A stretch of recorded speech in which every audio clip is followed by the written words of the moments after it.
तपोज्ञान वैराग्य भक्ति स्वरूपम सदालंकृतं साधु संन्यासयोगम मुखे यस्य वेदांत शास्त्रार्थ नीतिं नमो नारायणगिरी ब्रह्म स्वरूपम नमो नारायणगिरी ब्रह्म स्वरूपम नमो नारायणगिरी ब्रह्म स्वरूपम। सद्गुरु गंगागिरी महाराज की जय। ब्रह्मलीन नारायणगिरी जी महाराज की जय। ब्रह्मलीन दत्ता बुआ खानविलकर महाराज की जय। बोलो रे भाई सब संतन की जय। विठाला विठाला विठाला विठाला विठाला विठाला विठाला विठाला विठाला। रामकृष्ण हरी जय जय रामकृष्ण हरी।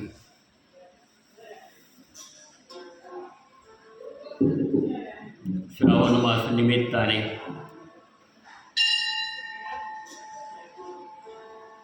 चालू असलेली आपली नित्याची निष्काम प्रवचन सेवा हरिहर केशव गोविंद मंदिर उक्कलगाव या ठिकाणी सालाबादप्रमाणे नित्यनेमाने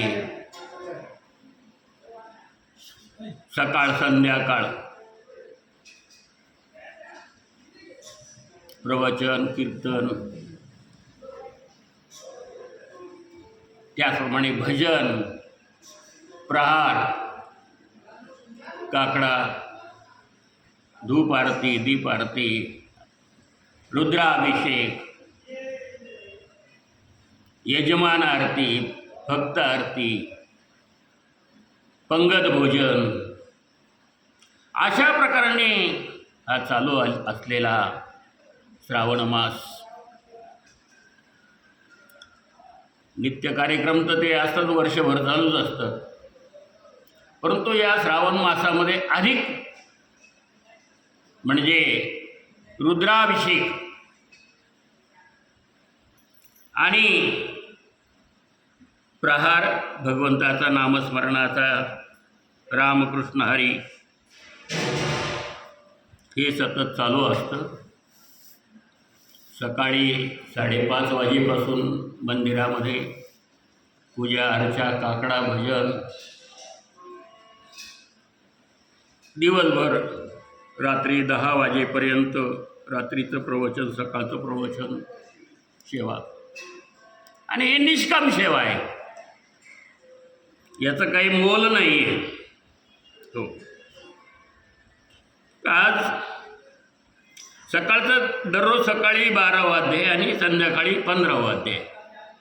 एक श्लोक माऊलींनी केलेल्या ओव्या त्या श्लोकावरती याचं विश्लेषण थोडंफार प्रमाणात आपल्याला जसं जमल त्या पद्धतीने आपल्या बुद्धीप्रमाणे ठीक आहे, माऊली जशी बुद्धी आपल्याला देतील तशा पद्धतीने आपण हे चालू ठेवलेलं आहे। 11वा श्लोक चालू आहे 12व्या अध्यायातला। अथैत दप्पे शक्तोस्ति कर्तुम मध्यो गमश्रितः सर्व कर्म फलत्यागम तथा कुरु यथात्वमान। अर्जुनाला भगवंत सांगतात की बाबा माझी भक्ती कर, माझं नामस्मरण कर, माझं चिंतन कर आणि तुझा कर्मयोग तू करत राहा।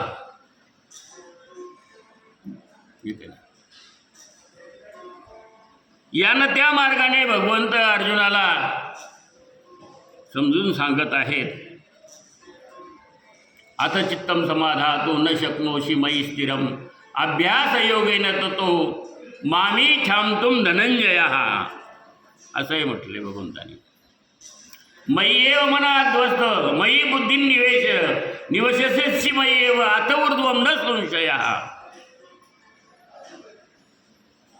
ठीक आहे, तुझं मन मला दे, देव म्हणतात. ठीक आहे, नको देऊ पैसा अडका, नको तुझं धन देऊ, नको काही करू, आहे की नाही. पण मन तर देशील की नाही. देण्यासारखं काय माणसाजवळ. अहो स्वतःला काही खात नाही माणूस, बाहेर गेल्यावर खिशा आवळून धरतो, मग जिलबी खावं वाटते, आहे का नाही. पण पैसा जातो ना, मन पुष्कळ जातं तिकडे, त्या जिलबीकडं खावा असं वाटतं, आहे की नाही. पण ते आवडून धरतो खिसा.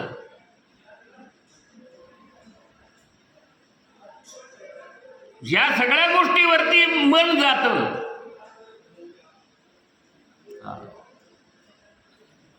मन काय काय नाही करीत. मनात वाचिरे पूर्वसंचित केले, तया सारखे भोगणे प्राप्त झाले. रामदास स्वामी म्हणतात हे सगळं संचित करतंय मन. संचित म्हणजे साठवण. जसं पैसा साठवून बँकेत टाकतो ना लॉकरमध्ये. हो, बँकेत एवढे पैसे आहेत, त्याला संचयन म्हणतात. हो पा नाही का, काय पैसे साठवले आपले, एवढे करोड आहेत भाऊ, आहे की नाही. संचयन, तसं हे संचयन आहे. मनात वाचिरे पूर्वसंचित केले, हे जन्मजन्मांतरचं संचित आहे. जन्मजन्मांतर संचित काय आहे. तू पाप केलंय की पुण्य केलंय, तू नेमकं काय केलंय, याचं संचित भगवंताकडं आहे. हो, ती बँक आहे देवाकडं. जसं अनेक बँकेत पैसे असतात, याने त्याने, पण गव्हर्नमेंटने आता काय केलंय, इंटरनेट आलंय. तेव्हा तुमच्या कोणत्या बँकेत किती पैसे, हे सगळं लगेच एक बटन दाबलं का लगेच समजतं. इंटरनेट नेटशी कनेक्ट केलेलं आहे सगळ्या बँका. हो, तसं भगवंताचं आहे. भगवंताला कळतं तुम्ही किती लपवण्याचा प्रयत्न केला. हो रामकृष्ण, आपलं पाप लपवण्याचा आपण प्रयत्न केला किती, तरी ते केलेलं पाप भगवंताला कळतं. आणि पुण्य उघड केलं, मी असं करतो, मी तर करू नये उघड. त्या दिवशी सांगितलंय की करोड रुपये म्हणून काही तो दररोज मिरवणूक काढतो का तो माणूस करोड रुपयाची. चला माझ्याकडे करोड रुपये नाही काढीत. आज पुण्य केलं, मी एवढं पुण्य केलं, मी एवढं पुण्य केलं, मी 10 माळी जपल्या, मी 5 माळी जपल्या. काय तो अहंकार त्याच्यात यायला नाही पाहिजे. अहंकार आहे तो. हो, काम, क्रोध, लोभ, मोह, मद, मत्सर, अहंकार हे षड्रिपू जावेत. याच्यासाठी ते पुण्य कर, नामस्मरण कर, चिंतन कर, पण ते आपल्या मनाला कळव, त्याला सांग, देवाला सांग. तुझं सुख जे आहे ते सुखही देवाला सांग, आणि तुझं दुःख आहे तेही देवाला सांग, दुसऱ्याला सांगू नको. हो, तुझं दुःख दुसऱ्याला सांगायला गेलं ना, माझं असं झालं, माझं तसं झालं, लोक ऐकून घेतील आणि 4 लोकांना सांगत बसतील. हे दास आहे बरं का काय. म्हणून दुःखही लोकाला सांगू नको आणि सुखही लोकाला सांगू नको. आहे तसं राहा. जे व्यवहार तुझे जसे चाललेत ना तसे चालू दे, देव म्हणतात. पण हे सगळे व्यवहार चालू असताना माझं नामस्मरण कर, माझं चिंतन कर, माझं नाव घेत जा. हाक मारीत जा, काम करीत जा. काम करीत जा आणि मला हाक मार. तुमचा आवाज देवाला ओळखीचा असला पाहिजे ना, पाहिजे का नाही. भगवंताला जर आपला आवाजच ओळखीचा नसेल तर देव ओळखील कसा आपल्याला. एक माणूस दुसऱ्या माणसाला हाक मारत मग त्याचा आवाजच ओळखला नाही त्याने, कारण की कधीच ऐकलेलं नव्हता ना. तो म्हणाल दुसरं कोणाला तरी हाका मारतो, ओ थांबा थांबा हो नाही. पण त्याने आवाज ओळखत नाही का. मग तो जवळ जाऊन त्याने हात लावून हो ताव केलं. मग त्याच्याकडे पाहिलं, अरे तुम्ही येत का. मग तो काय म्हणाला की अहो तुम्ही पुष्कळ हो म्हणत होते, हो थांबा थांबा म्हणत होते, पण मी तुमचा आवाज ओळखलाच नाही ना. कधी भाषणच नाही, संभाषण नाही ना.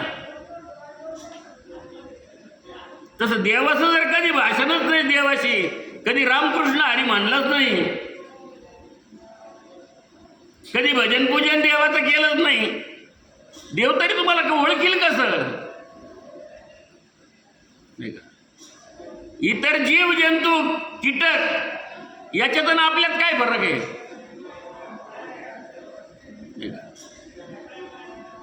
पशु काय जाणते पाप पुण्य.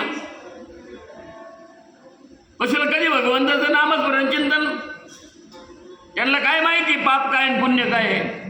मग जर मनुष्य जर पशुसारखा राहत असेल तर त्याचा उपयोग नाही. म्हणून भगवंत सांगतात की बाबा तुझे जे सगळे कर्म आहे ते करीत जा, तुझा व्यवहार जसं आहे तसं चालू दे. खाणं पिणं राहणं सकाळी उठणं झोपेपर्यंत, पण हाक मारीत जा रामकृष्ण हरी.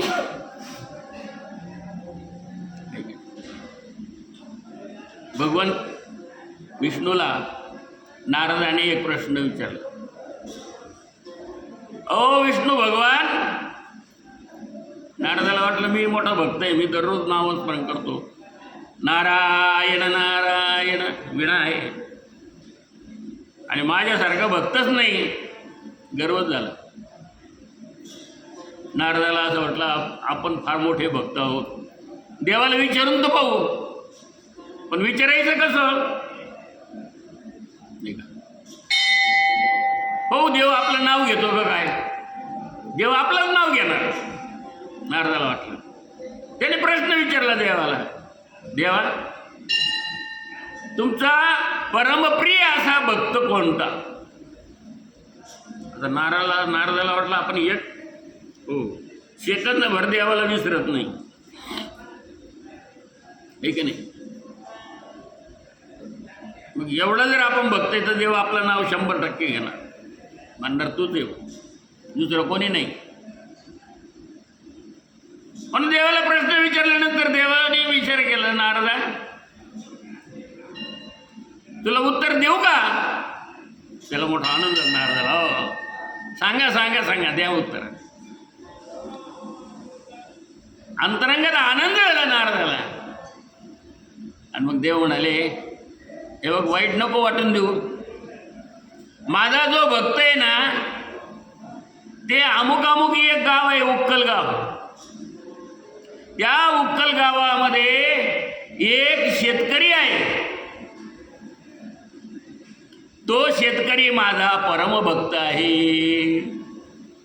हा नारदाला पुन्हा धडधड, अरे आपलं नाव घ्यायला पाहिजे.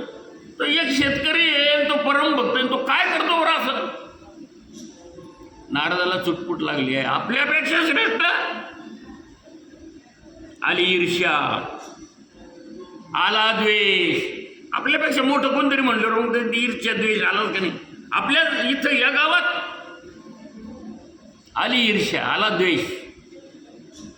काय करतो मी तर एवढं नामस्मरण करतो, चिंतन करतो, सेकंदभर विसरत नाही.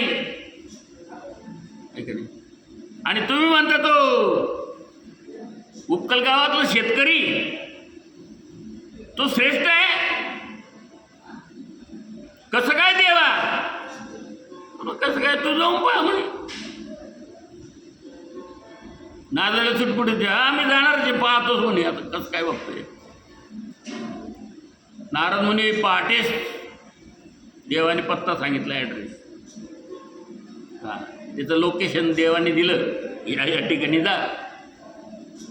नारद पहाटे त्याला उठायच्या आधी ते एक आपली झोपडी होती, समोर गाडी बैल होतं, बैल होते, गाया होत्या, सगळं त्याचा संसार त्या शेतकऱ्याचा.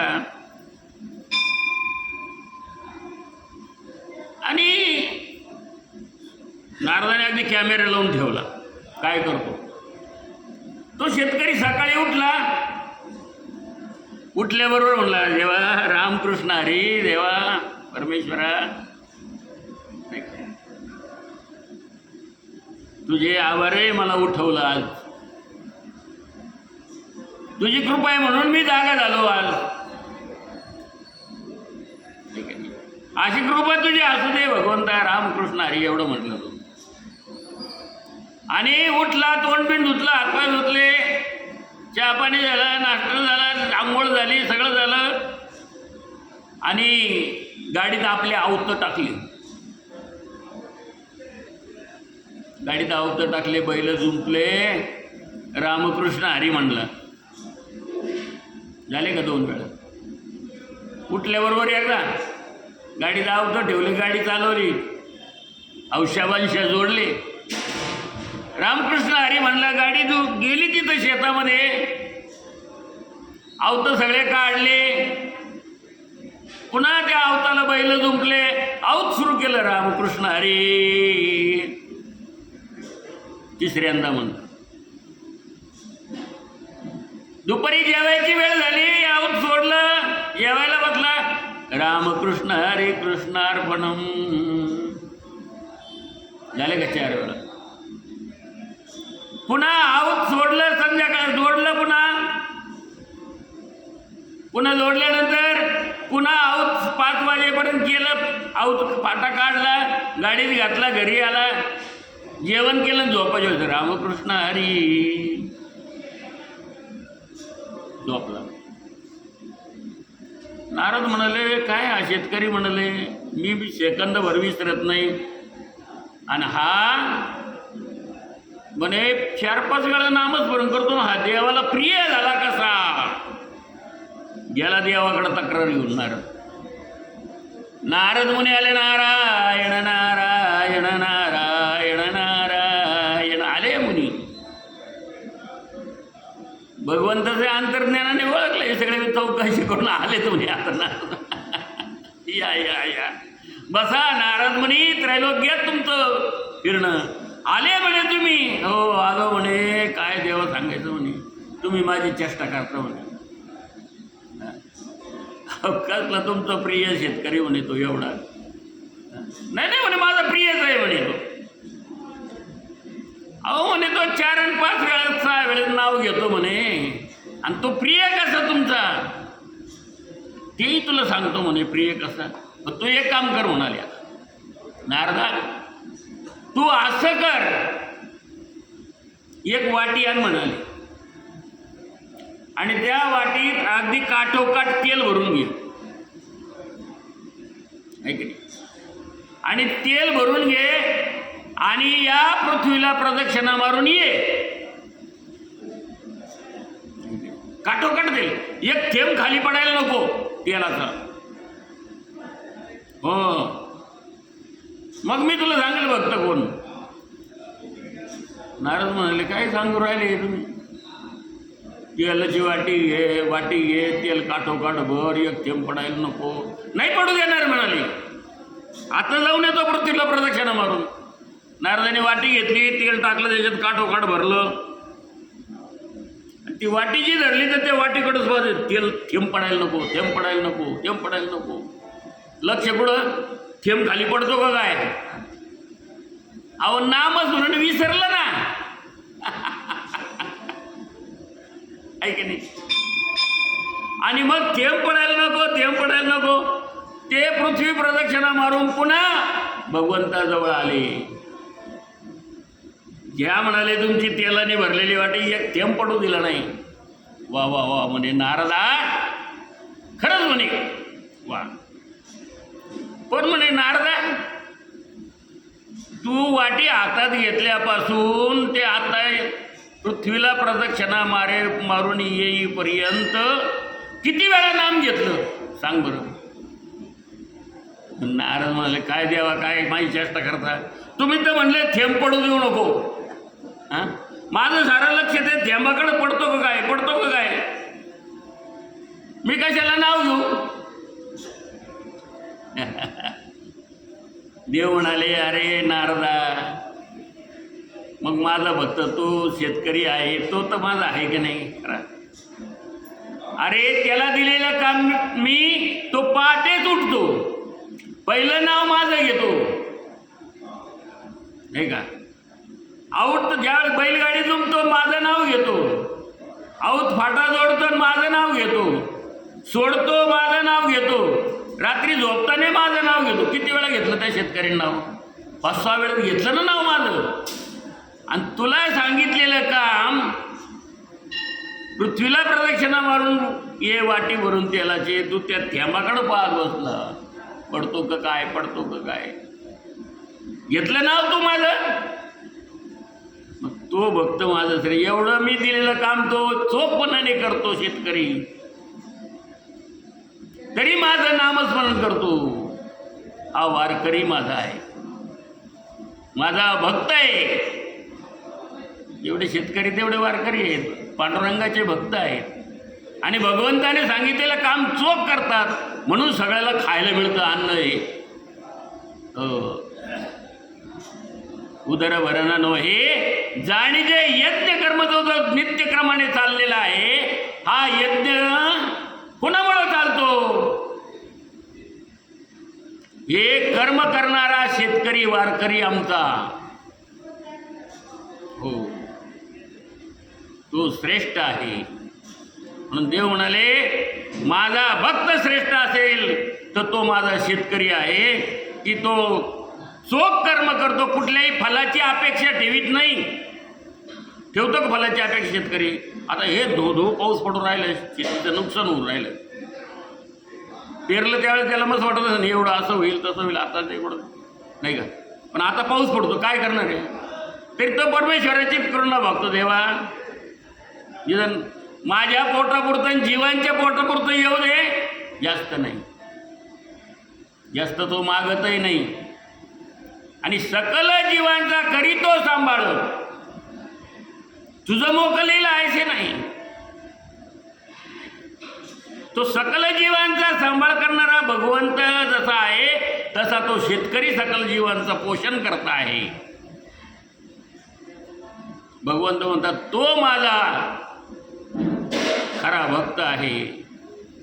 कारण की सगळ्या कर्मांचा त्याग तो शेतकरी करतो. हो, त्याला बोलायला वेळ नाही, कोणाशी गप्पा मारीत बसायला वेळ नाही, आहे की नाही? नोकरदाराला तरी पैसा मिळतो, पेन्शन मिळते, अमुक मिळतं, दमुक मिळतं, आहे की नाही? तो आपली मौज मजा करत बसल, इकडं जायला फिरायला, की अमकं कर तमकं कर. काय देवाचं नामस्मरण केलं नाही, चिंतन नाही केलं तरी महिन्याला मला एवढे पैसे मिळतातच ना. काही गरज आहे का? देवाची गरज नाही. पण शेतकऱ्याला तिचं कष्ट गाळावं लागतं, घाम गाळावा लागतो त्याला. हो, काडीची मोडी होती त्याची, काय सांगावं त्याची अवस्था. त्याच्या मुलाबाळांचा संसार त्याला करावा लागतो, सगळं काही पाहावं लागतं. तो कुठलीच अपेक्षा करत नाही, म्हणून तो श्रेष्ठ आहे. कर्मण्येव अधिकार असते मा फलेषु कदाचन. तो कधीच फळ मागत नाही, कारण त्याला माहीत असतं आज जरी पेरला आपण, पण उद्या जर पाऊस पडलाच नाही तर दुबार पेरणी करावं लागेल, म्हणून तो रडत बसत नाही. म्हणून जीवांचं पोषण करणारा जो कोणी असेल तो जगात श्रेष्ठ आहे. ही भाकर खाऊ घालणारा कोण आहे? आणि त्यालाच किंमत, त्याच्या वस्तूला किंमत नाही, त्याच्या ज्वारीला किंमत नाही, त्याच्या बाजरीला किंमत नाही, त्याने पिकवलेल्या मालाला किंमत राहत नाही, आहे का? तरी तो ओरडतो का? ओरडलं तरी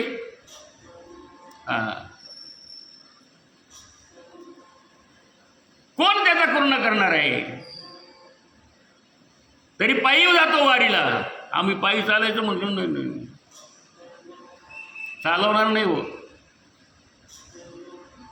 आहे की नाही? पण तो सगळे कामं करून पायी जातो पंढरीला. जातो का नाही? सर्व कर्म भगवंत म्हणतात मला अर्पण कर, तुझी बुद्धी मला अर्पण कर, तुझं मन अर्पण कर, तुझं चित्त अर्पण कर. आणि एवढं सगळंही करून जर जमत नसेल, नाही का, मय्येव मनाद्धसो मयी बुद्धिम निवेशय निवशेष्यसि मय्येव अथ ऊर्ध्वं न संशयः. अथ चित्तं समाधातो न शक्नोषि मयि स्थिरम् अभ्यासयोगेन ततो मामी छन्दं धनज. अभ्यासेपि समर्थोऽसि मत्कर्म परमो भव मदर्थमपि कर्माणि कुर्वन् सिद्धिमवाप्स्यसि.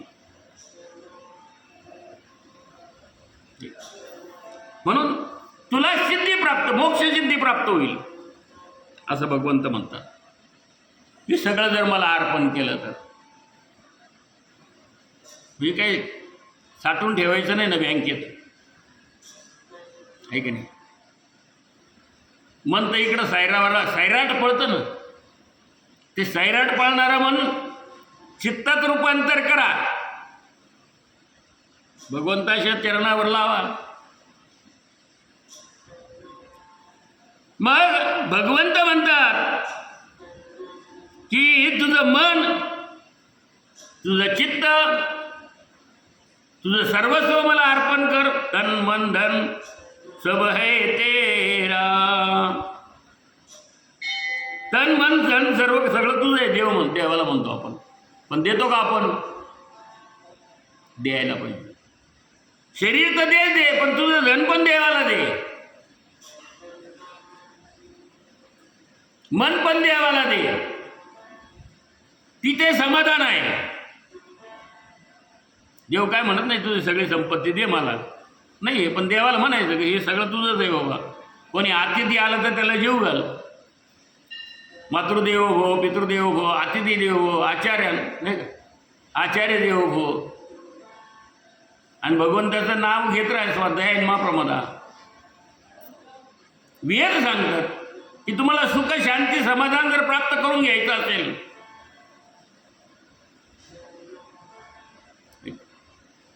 तर या पद्धतीने चला. तुझं आचरण आहे तसं राहू दे. कपडे असेच घातले पाहिजे किंवा 4 वेळेस 5 वेळेस स्नानच केलं पाहिजे किंवा काय केलं पाहिजे असं नाही. एकदा स्नान कर, देवाचं प्रार्थना कर, दिवसातून पाणी फुकटतंय तुला. तुझं आचरण जसं आहे तसं चालू दे, पण नाम घे आणि जे कर्म केलं ते मला अर्पण कर. मग देवाला जे द्यायचं ते वाईट देऊ का आपण? वाईट कर्म देऊ का? वाईट कर्म केलं देवाला अर्पण देऊ का? मुळात देवाला ते चालतच नाही.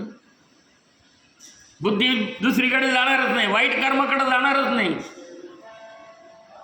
नको, देवाला अर्पण करायचंय. नैवेद्य करताना सुद्धा देवाला थुका उडाला, केस पडले, घाण पडली, ओलांडून गेला, चालेल देवाला? नाही चालत. नैवेद्य करताना ते तोंडाला बोलायचं सुद्धा नाही, बोलताना थुका उडतो माणसाचा. आपण जे अन्न शिजवतो ना, तर बडबड करणारे माणसं जे असतात ना, की स्वयंपाक करताना जर बडबड केली तर थुका उडतोच त्याच्यामध्ये. मग आपलं उष्ट लोक खातात. म्हणून बोलू नये, मौन ठेवावं. असं देवाचं नैवेद्याचा भाग आहे. बाकीचं जाऊ दे, स्वयंपाक हाट्याला भेटायला नाही चालतं, ते काय जाऊ दे, कसं असतं ते काय खातात लोक. पण भगवंताच्या नैवेद्यामध्ये, भोगामध्ये ते चालत नाही. नियम सांगितलेले आहे त्याचे सुद्धा. तसं भगवंताला अर्पण कोणती गोष्ट करायची म्हटल्यानंतर ती शुद्ध असावी, चांगली असावी. किडकं फळ नसावं, किडलेलं पान नसावं, तुटलेलं पान नसावं, फुलं कुस्करलेले नसावेत. असं घेतलं, असं ठेवलं, देवाला दिलं, कारण की देव खाऊन घेतो ते. आणि आपण जर किडकं फळ दिलं, किडकं पानं दिले, खराब दिलं, तर देव त्याचं फळही आपल्याला वाईट मिळतं. हो. तुळशी जर लावायच्या आणि त्या तुळशीमध्ये जसं एखादं गांजाचं झाड निघावं, तसं ते आहे. त्याचं फळ कसं आहे? वाईट आहे. जसं त्या झाडाला बाधा होते. पण चंदन ते बोरी व्यापिल्या, गुणदोष यांचे न विचारी काही. हा, चंदनाचं झाड आहे पण ते गुणदोष काही विचारित नाही, ते सगळ्याला काय करतंय, आपला सुगंध देतं. लिंबाचं झाड असलं तरी त्याला सुगंध देतं. तो भगवंताची भक्ती करणारा भक्त जो निष्काम आहे, ज्याची श्रद्धा आहे, भाव आहे, प्रेम आहे, त्याच्या सानिध्यात गेल्यानंतर त्याचे गुण आपापच लागतात ना आपल्याला. म्हणून भक्ती ठेव, प्रेम ठेव, भगवंत सांगतात. आणि सर्व मला अर्पण कर. अर्जुना हा फलत्यागो आवडे कीर असलगू, परी योगा माझी योगू धुरेचा हा. कर्म करून फलाची अपेक्षा न करणे. मौली काय म्हणतात, हा मार्ग जरी सामान्य वाटला तुला तरी सर्व योगात हा जो योग आहे ना हा सगळ्यात श्रेष्ठ आहे. देव म्हणतात, शेतकऱ्याचं उदाहरण दिले की तो त्याचा योग जो आहे तो सगळ्यात श्रेष्ठ आहे. येणे फलत्यागे सांडे ते ते कर्म न विरुडे, एकची वेळे विडू झाडे वांजे दैसी. याप्रमाणे कर्म करून त्याचा फलत्याग केला पाहिजे.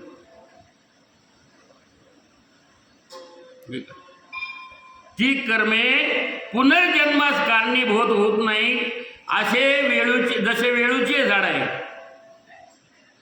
एकची वेळे वेळू झाडे वांजे जैसी. एक वेळे जर वेळूचं झाड व्यालं ना पुन्हा वेत नाही, त्याला काही वेत येत नाही. जसं ही जी कर्म सगळे तू जर देवाला अर्पण केली ना पुन्हा कर्म उत्पन्न होत नाही. पुढच्या जन्मात तो भागच संपला. देवाला एकदा सगळं अर्पण नाही का केल्यानंतर. तैसे येण्याचे शरीर आहे, शरीरा येणे सरे किंबहुना येर झारे चिरा पडे. काय अर्थ होतो याचा या ओवीचा. तैसे येण्याची शरीरे शरीरा येणे सरे किंबहुना येर झारे चिरा पडे. तसं या देहानं या जन्मी पुन्हा देह धारण करणे संपते. पुन्हा जन्माला येणे नाही. जन्म नाही रे आणि ग तुका म्हणे माझी भाक. पुन्हा जन्म नाही आहे. पण अशा पद्धतीने जर केला तर पुन्हा जन्म नाही आहे माणसाचा. तो भगवंताच्या गोलोकाला जातो. न तद भासय ते सूर्यो न शशांगो न पावका यद्गत्वा न वर्तनते तद्दामम परमो. कृष्ण कृष्ण कृष्ण म्हणत राहील. कृष्ण लोकाला जाईल. विठ्ठला विठ्ठल विठ्ठल विठ्ठल राम कृष्ण हरी विठ्ठल केशवा मंत्र हा जपावस. विठ्ठल विठ्ठल म्हणत राहिलं तर काय होईल, वैकुंठ लोकाला जाईल.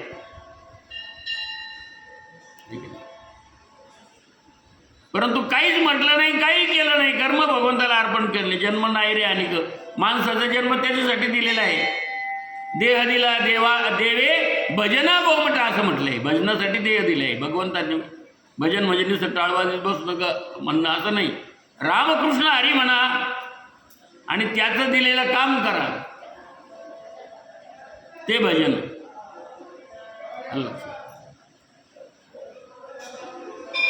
मग काहीच केलं नाही, मग जन्म माणसाचा मिळत नाही, मग इतर मिळतात. कोल्या कुत्र्याचे मांजराचे आहे का नाही. जो विचार तुझ्या ठिकाणी असेल मर्त्य अंतकालीचे मामेव स्मरणमुक्ता कलेवरम य प्रयाती समद्भाव यश नाशात्र संशया. अंतकाली तुझ्या ठिकाणी जो विचार असेल तसा जन्म तुला प्राप्त होईल.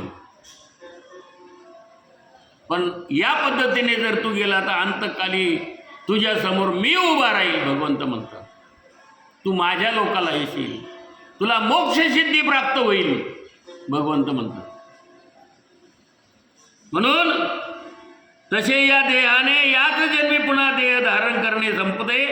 किंबहुना जन्ममरणाच्या फेऱ्यातून मुक्तता येते. पुन्हा जन्ममरणाचा फेरा पडत नाही. भगवंताच्या गोलोकाला तो जाऊन राहतो, वैकुंठ लोकाला तो जाऊन राहतो. मुक्त होतो. फेरा संपला. मग ध्यानाची खेव देती आगवेची भाव, तेव्हा कर्मजात सर्व दुरी ठाके. काय म्हणतात माऊली? माऊली म्हणतात नंतर सर्व मनोवृत्ती व धर्म ध्यानाला आलिंगन देतात, तेव्हा कर्म आपोआप दूर राहतं. कर्म जेथे दोरावे तेथे फलतागू संभवे, त्यागास्तव अंगवे शांती सगळी. जेव्हा कर्म आपोआप दूर राहतं तेव्हा फलाची इच्छा नाहीशी होते. असे झाल्यावर सर्व शांती आपल्या अधीन होते. म्हणून या शांती हाच अनुक्रम सुभद्रापती. म्हणून या अभ्यासाची प्रस्तुती करणे येतं. म्हणून हे सुभद्रापते. सुभद्रापती म्हणजे काय? सुभद्रेच्या पती, नवरा. अर्जुना, मी काय सांगतो की तुझ्या ठिकाणी शांती उत्पन्न होण्याचा हाच एक मार्ग आहे. म्हणून या शांती हाची अनुक्रम हाच अनुक्रम आहे. म्हणून या अनुक्रमाने चाल. अनुक्रम सांगितलं ना, कोणतं सांगितलं? तुझं मन माझ्या ठिकाणी लाव, तुझं चित्त माझ्या ठिकाणी लाव. त्याने जर तुला जर नसेल की तुझे जे व्यवहार आहे तसे चालू दे, पण कर्म मला अर्पण कर. अनुक्रम आहे. हे जमत नसेल तर ते कर, ते जमत नसेल तर ते कर. उगाच ध्यान लावून बसू नको. नुसतं ध्यान लावून बसलं तरी तुझ्या ध्यानात वेगळंच येईल. पण तसं नाही, तुझं कर्म करत राहा, काम करत राहा. तुला जे काम दिलं ना रोजचं ते काम करत राहा. हाक मारतच जा, रामकृष्ण हरी, रामकृष्ण हरी. म्हणून उठता बसता झोपताने खाताने जे जे कर्म करत असेल रामकृष्ण हरी. संतांनी ते केलं. म्हणून देव त्यांच्याजवळ जनाबाईची लुगडी धुतली. आता याच्यापेक्षा जास्त काय काम करायचं आहे की नाही? चोखोबाच्या पत्नीचं बाळंतपण केलं त्याने, काय काय नाही केलं. का केलं? त्याचं कर्मयोग करून त्याने नाम फक्त केलं. गोरोब काका मूल पायाखाली चिरडलं गेलं होतं. त्याचं काम चालू होतं रामकृष्ण हरी, विठ्ठला विठ्ठला विठ्ठला पांडुरंगा. पण ते मूल आलं, चिरडलं गेलं, मातीत गेलं पुन्हा दिलं देवाने. ही लीला भगवंताची, त्याच्यासाठी आपण केलं ते तो आपल्यासाठी उभा राहतो. म्हणून भगवंत काय सांगतात की हा क्रम मी तुला सांगितलं ना तो कर. एक नाही. आणि त्या क्रमाने म्हणून अभ्यासाची प्रस्तुती करणे येतं. तेव्हा तुला अगोदर अभ्यासच केला पाहिजे. अभ्यासाशिवाय पास होत नाही. कॉपी करून पास होत नाही. जरी कॉपी करून पास झालं तर पुढं त्याला काही येत नाही, कोणत्या क्षेत्रात चालत नाही. म्हणायला होतं पास झालं, इतके टक्के मिळेल तिकडे. एखाद्या ठिकाणी अशी परीक्षा येते की तिथं फेल. का फेल झाला? कॉपी करून पास झाला होता म्हणून फेल झाला. पुढं याच्यात फेल गेला, त्याच्यात फेल गेला, त्याच्यात फेल गेला. अभ्यासच केला नाही ना. पण अभ्यास केला तर कुठंच फेल होत नाही. हो, कुठं कमी पडत नाही. आणि भगवंतही त्याला कमी करत नाही. त्याला सगळं काही देतो भगवंत सुद्धा. म्हणून हा अभ्यास सांगितला देवाने. अशा अभ्यासाने तू मला बघ, माझं नामस्मरण कर, माझं चिंतन कर, तुला मोक्ष सिद्धी प्राप्त होईल. विठाला विठाला विठाला विठाला विठाला. रामकृष्ण हरी. जय जय रामकृष्ण. हरिपाठ आता व्हायचं नाही. घ्या मग हरिपाठ. रामकृष्ण.